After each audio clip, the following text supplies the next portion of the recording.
Holy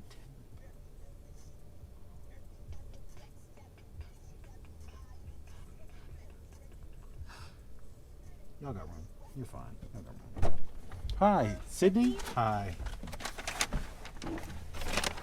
Thank you. You're very welcome. Cell phone charger back there if you need one.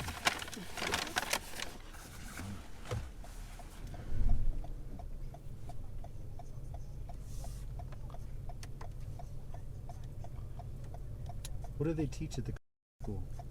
So, it's like a daycare. Oh, but it's okay. supposed to be known as a private preschool.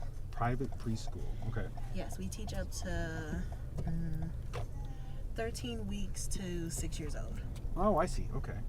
Yeah, and like there are different classrooms for the different age groups too. I see. And so you're a teacher? Yeah. Cool. Yeah. What's the official, is it teacher, preschool teacher, or is it like a different title? Preschool teacher. Preschool Yeah. teacher. All right, cool. As long as it's before they reach kindergarten. Gotcha. It's very fun.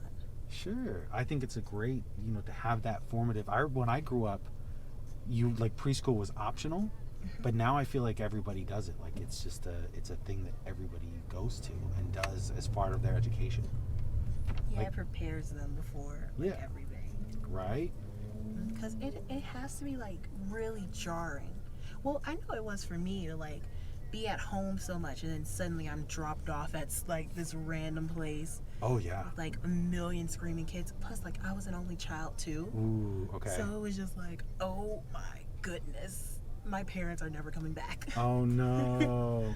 But did they tell you and kind of prepare you for what was going to happen? They did the best that they could. Sure. I'm sure. Like I can't remember everything about it. But like we definitely started waking up earlier. Sure. It would be like that.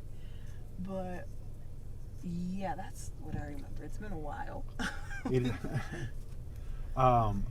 What do kids have that same experience here going into preschool, or is it treated as right? Because it could be kind of traumatic, I imagine. Definitely. It's just that separation if it's never happened before. And like there's an extent of where they get used to it, but then there are times that they're still like, I want my mom and dad. Right. And they'll like call out for them, be like, they'll come up to me and like, where's my mommy and my daddy? And I'll be like, they're at work. They're at work, yeah. They didn't want you. Grown-ups always come back. That's good. See, I'm too funny, and I realize kids don't get my jokes, so that would go wrong immediately. Like, they actually left you here. They don't want you live here now. This is your house. Can you clean that? Thank you. It's like you have to say something that's outlandish. Like today, a girl came up to me. She was like, "I want mommy and daddy," and I was like, "Well, I ate them." Oh no. And then she laughed and forgot for the next 5 minutes. Well, that works then. So she did think that was funny. That's good. And I mean, is she new or has she been there? When does semester start? Yeah. So there aren't semesters. Okay. They like just kind of show up. Interesting. But in the summertime, we definitely get more kids. But towards when school starts, then those preschool age kids that like can go to preschool, they like leave. So sometimes we have to shut down one of the classrooms because there's not enough kids. Oh, interesting. Yeah, that makes sense. Yeah, that makes sense. Then for a certain amount, you're gonna have a certain amount of people going. If it's a 30 classroom, or like what's your average classroom size then? 28, 30, 14? Well, today I had a classroom to myself of 4-year-olds, and it was just 8 of us. Oh, that's not bad. Sounds like a nice day. But the ratio for the older kids, I believe, is like 1 to 11, or like 1 to 12. Okay.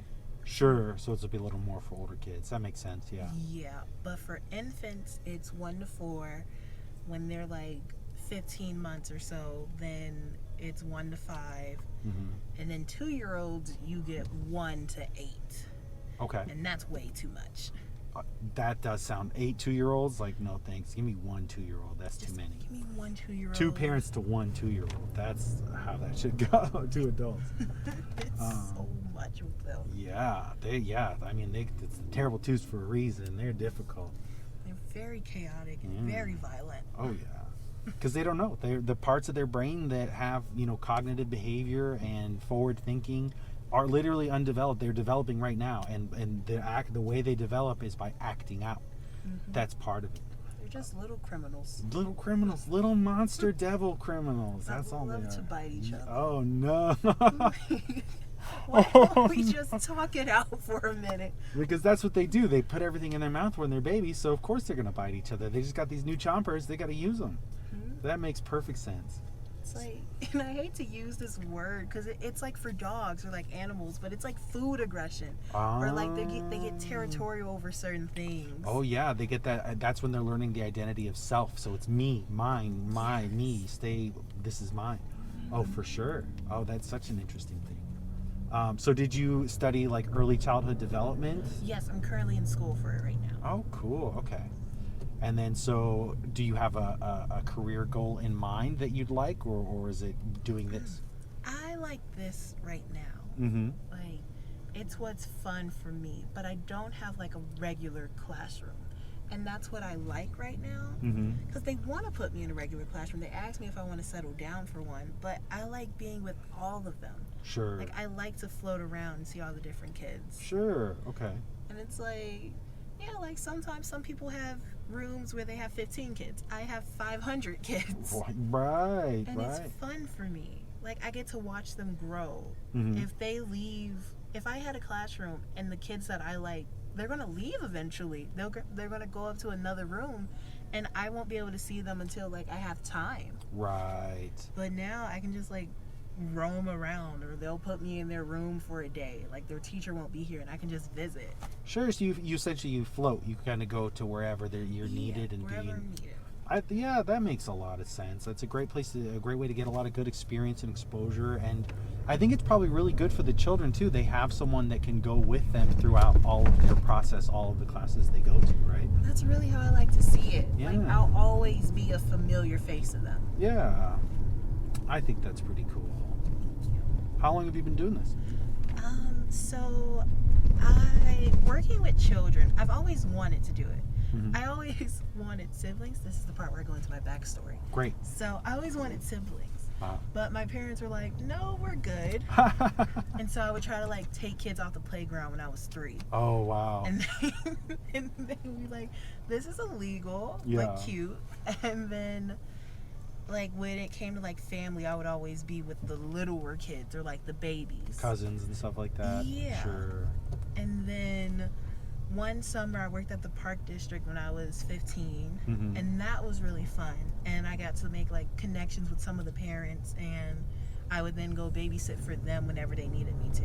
Oh, that's cool. Yeah. And then in 2020, I graduated high school, which was the worst year to ever graduate. You didn't get to walk or anything, Didn't get to walk, didn't get a prom. Oh, no. It was just a really sad time. Yeah. And so I was taking online college courses because I knew I wanted to be a teacher or something. Yeah. And then in 2021, I was still like online. But my cousin, who I only met when I was 5, my mom is friends with her on Facebook, and she posted that she needed a traveling nanny. So my mom told me about it. We texted her, and the same night, she agreed to let me be her traveling nanny. Wow. So that was a really fun summer. Yeah, so you like went wherever she went nannying for her? Yeah, just me, her, and her 2 kids. And we went to Egypt, Greece, Austria, and Dubai. That sounds so fun. It was so much fun. Yeah. Also really scary, but really fun. What was scary about it? It was just a really cursed trip. Like, things just kept going wrong. And that was like the first time I was ever away from my family. Like, I can't just call my mom and have her come pick me up. I'm in Athens. Right. And so at one point, all of our Airbnbs got canceled the week before we went out. And then some of our flights got canceled, which was just like horrible. Yeah. And then at one point in Alexandria, we needed COVID tests to get to where we were going next, and we didn't have any, so we were like trapped in Alexandria for an extra day. Whoa. Until we could find the place with COVID tests. Yeah. And because of that, my mom was going to meet us in Dubai. And that was supposed to be like sort of the middle of the trip before we were going to go to like Mykonos and Rome and Turkey. Okay. But we couldn't because we missed our flight. And so my mom's like freaking out, and I'm freaking out because my mom is so far away now too. Yeah. And so my cousin was like, hey, it's gonna be like $4,000 for all of us to like go to Dubai, so I'm just gonna send you and you just have fun with your mom. Wow. So that was a fun 2 weeks of not working. Yeah, in the middle of the trip at least. Yeah. So that's cool. And eventually I just went home with my mom, and the goal was that in a couple months we were gonna go live in Tokyo for a while, me, her, and her kids. Oh, wow. It was just like a one-way ticket, and she was like, we don't know when we're coming back, so we're just gonna live out there until we get bored. Wow. I was like, oh, that sounds fun. And then Tokyo closed down their borders. Sure, okay. And my mom was like, well, what's your plan now? Yeah. And so that's how I ended up in this job. Wow, okay. Oh, I see. Yeah, because obviously you're not going to Tokyo. Right. So I guess then, is your cousin looking for a stay-at-home dad, or? She might. Okay, I'm just floating it out there. I'm great with kids.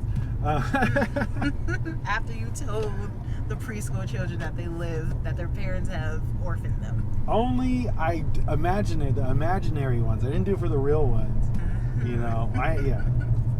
But oh man, that's an unfortunate story. And see, I was just talking to somebody about marriage, about that, because we got on the discussion of like dating and all this stuff, and she was talking about how she's a bit of a traditionalist and how she wants to get married and wants to have kids and have a partner for all that and do all that stuff.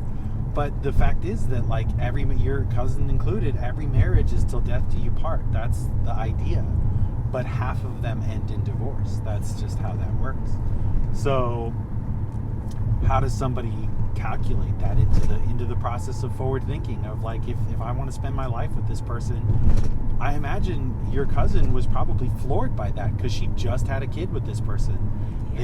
She was in love. She was ready for the whole life that they were about to have. They brought a house and, like, not built it up from the ground, but, like, remodeled it. Like, it was basically a shack. And they put in all this work together. Wow. And now she doesn't even live in that house. Oh my gosh. Yeah, that was a whole life that they were making. I imagine that would probably hurt a lot to go through that. Yeah. And I imagine they must both work in high finance or something like that. Like, what do they do to? I literally have no idea what she did. Wow. Like, she told me that she would like tutor kids. Okay. And that's how she saved up like a lot of money. Okay. But now she owns like her own baking business, and she just had like a segment on TV. So Wow. that was cool too. Yeah, that is cool. Some people are just really lucky and then have a moment where all of their luck goes away. Yeah. And then it comes right back. That's good. Yeah, and I think life is like that. You sometimes have to go through that bad to have something good happen. Or I'm just a very lucky, charmed person where if it does go bad, it'll go good eventually. Yeah. I don't know. What do you think? I think that, I don't know, a part of me is kind of scared to say what I think out loud. Because I'm like, what if it just gets ruined? Okay. You know? Okay. And I'm not even superstitious. I get you, but you don't want to put it into the world. You don't want to, like in a movie, you say, oh, we made it, nothing happened, and then something bad happens. Exactly. You don't want to jinx it. All right, I get it. And okay, that's fair. Yeah, I think that's possible. So what about, I guess this is a question I wanted to know. Do you want kids yourself someday? Of course. Yeah. That's all I have ever wanted. Oh, that's cool. Like, I used to say I wanted 20 kids, and then I learned the cost of living. Yeah. And I was like, I would be happy with one. Okay. Like, just me and that one kid, and my husband just existing and making memories together. Sure. That is all I have ever really wanted. Oh, that's cute. Yeah. And like, I had a really good childhood, I think. Like, it wasn't always the best. Like, Sure. Let my parents tell it. Like, there were times that we struggled, but I would never know that. Like, Sure. they definitely kept it under wraps and just let me exist and have fun. Yeah, and be a kid and have that experience. And I think it is easier. 2 parents with 1 kid, you have that income. It's easier to make a stable life in that way. Plus, I imagine the economy was probably a little better. So it just made things a lot easier. And we like lived with with my grandparents too. We like all had like one house together. Oh, that's great. And that's just a good environment. I think, what is it? I was talking to somebody about the same thing, like consumerism, the idea that people in America, it's consumers, right? We're designed to, if you're not at home consuming food or watching TV or doing that, you're supposed to be working to be making money for somebody, or at somewhere where it costs money to do anything. You're at a restaurant, you're at a bar, it's all about consumption or making money. That's it. Those are the only two things. And that's the idea, the American idea of everybody should have their own house, everybody should have a house, everybody should live, everybody should have their own room. There's all this separation because that gets you to buy more stuff. You buy more houses, you buy more things to fill all these houses. But people are supposed to be communal. We are communal as a species. We're supposed to be. You're supposed to have grandparents in the house and parents in the house and cousins in the house, and you're all supposed to be together and to help each other. That made me think of something. Like, back in the day, people had one TV, and it would just be in the living room, and then Johnny Carson would come on, and you would just flock downstairs and watch it together. Yeah. But now, there's a TV in every room of my house. Every room. And you have the device. You can just watch whatever you want. You don't even watch the TV. Now you're just watching YouTube, TikTok, and all of that. And it's creating more and more separation for consumption. That's, at the end of the day, that's what it's for. Consume this media, watch this show, see these things, buy that stuff, and follow these lines. It's to the point that me and my mom have to like schedule time together. We're like, okay, I feel like I'm feeling up to it. If you're feeling up to it, we can watch a show together in the living room. How does that sound next Tuesday? Next Tuesday. That's so funny. And do you watch like television on cable where it's like it's 7:30 new episodes? Netflix, yeah. It's cheaper though. It's cheaper. It is, and it's all there. Netflix and Hulu basically have it all covered as far as I'm concerned. I still have to get Disney Plus for my kid too, but definitely get it. Yeah, it's worth it. Whatever. It's got everything. I'm like with my phone. I'm with Verizon, so Verizon you can get Hulu and Disney Plus for like $5 a month. Oh, that's nice. Yeah, so I'm like, great, I'll take it. I hear they're like bundling into one app now. Of course they are. Why not? Very excited for that. Sure.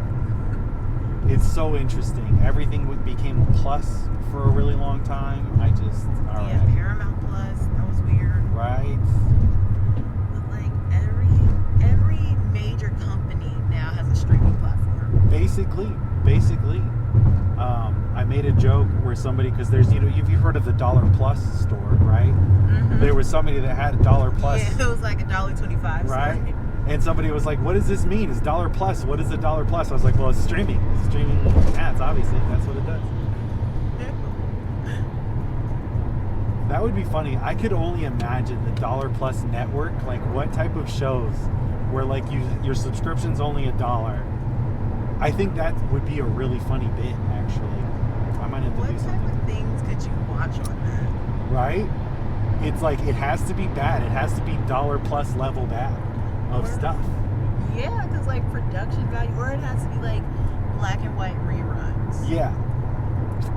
I think that would be really funny. Like super low production value of like cardboard with like a painted window on it of like, this is the wall where the house we're in. That would be so funny. That's actually I think somebody should do that. I'm imagining it's not even like a TV, but it's like a cutout of a TV and it's hand puppets. I would pay $1 for that. See, it's $1 Plus TV. All right, I'm gonna have to tweet at the CEO of Dollar Plus, man. I'm gonna have to see if he can do it. So, what are your hobbies? Ooh, what are my hobbies? So this is actually my hobby. Okay. Yeah, I'm 9 to 5. I'm a cloud infrastructure engineer, and then I do comedy. I do stand-up comedy. And so what I've started doing is a show where I talk to people while I drive them around. It's called Getting in Cars with Strangers. That's cool. This is the hobby. Oh my goodness, I want to be on the show. Well, you are. Oh, yeah. Yeah. Is this like a real show, or are we like... Yeah, so, I'm just some weirdo with a camera. No, it is a show. I just started filming because I've been doing these Uber rides. I started in 2017, and then that was in the Bay Area when I lived in the Bay Area, and I was just having a great time with people, having great conversations, and the people I was driving were like, you should do this. This is really great. Like, you should be a comedian. You should just interview people. Like, this was a great conversation. Because I talk philosophy, I talk life, I talk experience. I just like to talk to people. So I said, okay, maybe I will. And I had to move to Chicago. My daughter's mom, after we split up, we were never married, but we broke up, and she moved to California, or to Chicago with my daughter. So I said, well, I'll come too, because I work in tech. I can work from home. It doesn't matter. So I came also. And I was like, this would be a great way to explore the city and get to learn the city, get to learn people. So I was doing stand-up comedy, and I was doing this show where I was like driving for people, driving around and starting to test out the camera and starting to test out stuff. And then COVID happened, right? So I was like, oh, everything shut down. So I shut down for 3 years, all of 2020, 2022, 2021, all of that, until May or February of this year is when I started. That sounds like a cool show. Right? I think it's interesting. You have an interesting take and story. I mean, how wild is it? You're like travel nurse living, or travel nanny, and then you work with kids. You have the experience of that. Like, I'm fascinated by people in general. And so I want to know more about you. You have an interesting perspective because you're working with kids all the time. And I think kids see the world in a very unique and different way than we do. And you have to have that kind of viewpoint in order to work with them, I think. I really try. It's kind of hard sometimes. Yeah. Because I don't know at what point it happens, but I feel like adults lose their imagination. Yeah. And then it becomes kind of harder to connect with the kids. And it's like, no matter how much I really try to put in that effort to, like, I don't want to say improv or like just get on their level of imagination, I feel like I'm never fully in it like they are. Sure. And I wish I was. I wish I could just like see the things they see and then truly like get into their little world and expand on it. Oh yeah. But I still try. I think I know exactly what you mean, and I think it happens when you become self-conscious. When you become aware of other people are aware of you, and you care and think about it. I think that's part of what it is, because kids can just imagine. They're free. They are who they are. They're not trying to be and find someone to like them. They don't care if somebody likes what they like or is how they are or is into what they're doing. They just are who they are, and they're comfortable in that, and that's what happens, I think. I feel like they have brought me out of my shell, though. Sure. Like, at one point, I would say that I was very introverted, and sometimes I still feel like I am. It just depends on the day. But now, my job has these big old windows, and it feels like I'm advertising puppies, because people will walk by, look in, stare, point, and be like, "Mommy, I want that one." I'm like, this is someone's child. Yeah. Please walk. You can't take them with you. You cannot. You can have one. Yeah. But you can't take this one in particular. Yeah, this specific one is spoken for. It's spoken for. Or maybe talk to the parent. I don't know. They might be up for like a trade, sell, option, something. It just depends, you know? But there's this thing where I get bored at work. So I just start dancing. Oh, that's great. And I feel like I'm not shy anymore about it. Like, the old me would have cared, like, what someone would say. It's this person with a very harsh lack of rhythm. Yeah. Just moving. But now, like, if the kids like it, they clap for me. Yeah. They yay. Sometimes I have to start the clap on my own. But it makes them happy. Exactly. And it makes me happy just to see them happy or to get them excited. Sure. I become a club DJ. I'm like, okay, everybody jump. Yeah. And it's just fun for me. Sure. And now I get the other teachers involved with it. That's good. But like, the old me would have hated that. Or just felt like, oh my gosh, this teacher is going to hate me. They're just going to think that I'm so weird. Like, if the kids like me, that's the only thing that matters. Right, exactly. And at the end of the day, that sounds really fun. I think as a kid, that would be really great. And it sounds like you said it brought you out of your shell, but it's like, I was, it reminds me of this time I took my daughter to the zoo, and this was when she was maybe 5, And the person who worked there was like, when is the last time you let yourself be 5 years old? When's the last time you let yourself be a kid? It sounds like you let yourself be a kid. You let your kid you out, which I think is really important to do. I really hope so. Yeah. So, your daughter lives in LA. No. Oh, wait, not LA, California. No. We moved here from California. Well, that's a harsh weather transition. Tell me about it. Gosh. Yeah, no, I wouldn't leave her. I wouldn't be like, oh, you can go. She lives in Oak Park with her mom and her stepdad, and I live in Edgewater, so that's where we're at here. Yeah, and so as soon as she turns 18, I'm back in California. What part of California? So I grew up in the Bay Area, so like the North Bay, so wine country, Sonoma County is what it's called. Like Napa? Exactly, Oh, yeah, nice. 40 minutes away from there. And then I lived in LA for my 20s, and I really, really love LA. Like, LA is home as far as I'm concerned. My cell phone number is still a Los Angeles phone number. You can't even get one of those anymore. Did you go to, this is me trying to sound like a local. Did you go to Rockstar Randy's? How do Randy's? Rockstar Randy's? I've never even heard of that. It's like the store there. It's like a store franchise. Uh-huh. And I think it's called Randy's, right? Rockstar Randy's? One of them is Rockstar Randy's because a bunch of rock stars used to go there. It's like in LA. Never heard of it. Oh, goodness. That's so interesting. I'm going to have to Google that to see if that's even a thing. It might not be called Randy's. Maybe it's not called. No. I don't know. I've never heard of anything like that, like a chain of supermarket or a chain of stores. Yeah, I've never heard of that. That's so interesting. I mean, if it's like in a place in West Hollywood or the Sunset Strip or something like that, where a lot of clubs and all that were, like, I could see rock stars would go there if they're going to perform at a venue. Makes sense. I could totally see that being a place. I've just never heard of it. Yeah. So, LA traffic compared to Chicago traffic. So Chicago in 2022 actually took the award for being the most gridlocked city on the planet. No way. Yep. All the construction. Okay, yeah. All of the construction made it that bad. It used to be the 405 interchange was the worst interchange, the most congested one in the world, but it's actually Chicago has taken over. But LA traffic is a real thing. It is pretty terrible. If you want to go 10 miles, that's a 2-hour trip. But yeah, I'm one of those weirdos. This is why I started doing this. Like I said, this is a hobby for me because I like being in a car. I like driving. I don't mind being stuck in traffic. When I lived in LA, I was an on-site technician, so I would go all over LA and do IT work on premise. And so I drove all of the main burbs. I drove to all of the it's not a tri-state area over there. It's one state, but the whole area. So I was in the valley, I was in the East Valley, I was in the San Gabriel Valley, the south of LA, like everywhere. And I would be in a car probably 3 or 4 hours a day.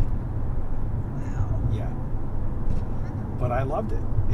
Again, I was a smoker at the time, and I would drive like old muscle cars. So it was like, okay, drive a car, have the windows down, smoke, beautiful weather, and you see like palm trees and stuff like that. It was great. I really loved it. That sounds like an aesthetic. See, I enjoyed it. I'm guessing you're from Chicago your whole life? Yes. Born and raised here. And I like it. I like the city. Yeah. I know people say it's bad, but probably because I've never been personally really affected by it before. Sure. Like, I've never lost someone close to me. Sure. Yeah. I have known, like, classmates who have been lost, And that was rough. Yeah. It's like, especially, like, and it happened in 2022. Oh, really? Okay. So, he was still in school and I had graduated. And I was on my social media and all I saw was, like, RIP to this kid. Oh, no. And I was just like, that doesn't even make sense. Like, he didn't seem like he lived, like, one of those lifestyles. Sure. He was just, like, this funny guy that we knew. Yeah. But now it's, like, it's crazy, especially when it's someone around your age. Oh, yeah. I imagine it. It's pretty home. Yeah, and I mean, it's unfortunate where we're going in Southside, there really is a school-to-prison pipeline for young black men. And it's just a fact where there's no options. You go to high school, and if you're not dead or in jail by the time high school's done, you're probably going to be dead or in jail after, because there's no opportunity. There's nothing to do after for young black men. It's really unfortunate, and I think that's part of the issue with what I agree with Southside. What I think of it is like it's just all the investment isn't there. There's no opportunities. There's no money. There's nothing to do other than sell drugs or be in a gang or try and survive in that way. And that's the thing, is that I was reading statistics, something like 80% of all crime is for the sake of money. That's what gangs are doing. They're trying to control an area so they can sell drugs to make money. For what's the purpose of money? You need it in order to live, right? We were talking about the consumerism culture. You have to have a roof over your head. You have to have food. You have to have clothing. These are all things you need to buy. They're not provided for you. So money is required. But if there's no opportunities to make money for a job after school, what other option do you have? And it's really hard to leave something that's paid you very well. Yeah. Especially when it's like something that can provide for not only you, but your family too. Right. Then it's really hard to just like get off of that and to choose something that's going to be less money, right, but a cleaner way of getting it. Yeah. Yes. And this is where I wish more people knew. Statistically, most drug dealers, like the vast majority, make minimum wage or less. Because you have to factor in, the cost of the product you're getting. Say you buy something for $1,000, you're going to break it down. It costs time to break it down, costs time to individually bag everything, costs time to weigh it all out and do all that. If you're going to cut it, okay, fine. And then driving places, right? Going to customers to meet customers, that's time traveled. So if you're going to drive for a $30 bag, but you've just spent 6 hours, 8 hours, 9 hours, right? And then if you buy it for $1,000, you're going to sell it for maybe $2,000. Then you're still going to have to spend $1,000 again to re-up. So that's already cuts the total amount of money in half. Plus, then you factor in all that time. It's less than a minimum wage. Yeah. I never really knew drug dealers. I had a stand-up routine about how I was doing Uber. That wasn't making enough money, so then I tried to sell drugs. But then once you factor in all the time, making drugs didn't make enough money, so I decided to be a prostitute instead. But also turns out that I'm just really bad at it. So if you need drugs, money, or a ride, come see me after the show. I want to try stand-up comedy. I just don't think I have comedic delivery at all. It's fun. You should absolutely try it. I think anybody can do it. It's open mics. You just go and try. But when I get booed off, I don't think I'll be able to. Oh, okay. Yeah, bombing. Yeah. You have to be okay with bombing. You have to, because you're just gonna. It takes 3 years of bombing, and then you're funny. No, I need to be like Dave Chappelle out of the gate, like immediately. Then I'll be okay. There he was. I mean, Dave Chappelle started doing stand-up at 13, and he was not good at from 13 to 17. You just didn't see it. True. Yeah, you just didn't know. And this is what they talk about. Like, if you see, anybody who's a comedian who becomes famous, like, oh, they came out of nowhere. It's like, no, they didn't come out of nowhere. They had 10 years of being bad, and then they got good. That's how that always works. So yeah, you just got to be okay with being booed. Try your stand up on your students. They're a good easy audience. They wouldn't get the jokes. So one time, I'm sitting in the classroom, and I passed out afternoon stack already, and I'm standing there, and then I hear from across, it's this child talking to another one, and she says, "Do you want to hear a joke?" Okay. And now I'm just ear hustling because I want to hear the joke too. Yeah, of course. And she says it. And I have to pause, and I blurt out, "What?" Oh, no. Can you say it again? And she goes, "Why was 6 so afraid of 7? Oh, I know that one. Because 7, 9, 6. Oh, that's Duh. not it. What? And I'm like, that was amazing. Thank you, Beatrice. Thank you so much. 796? Yes, because 6, 9, 7 or something like that. It was just. Oh, it's because 7, 8, 9. Numbers were out of. I just saw my mom. Oh. Do you want to pick her up? Oh, okay. Fine. And I was like, she's supposed to come get me from the bus stop. What is she doing there? What is she doing there? But I'm not in the bus. That's funny. I almost got kidnapped in Egypt. Oh my gosh. Yeah, a little story for the viewers before I disappear. Okay, great. We got Alright. 1 minute. So how does Okay. it go down? So, I'm with me and the family that I'm nannying for. Uh-huh. And I'm standing out with the little girl. She's in the wagon. She's hugging this like watermelon just sitting there. And I'm like, this is cute. And this U-Haul truck just keeps driving back and forth. And the guy is looking at me. Oh, and I'm no. like, I do have really bright purple pink hair and I'm in a tank top and shorts. So Sure. you know what? Okay, I'm used to it by now. Okay. And then the U-Haul circles back around. Uh-huh. And so I'm looking in the store and I'm like, okay, come on, let's go. Let's go, yeah. And so we're walking back to our hotel. We get in our hotel, and the way it's set up, it's a long hallway that is outside, and then an elevator with not like a regular elevator door, but a door that opens up. So we get in the elevator, and then I hear this horn honking, and I'm like, nope.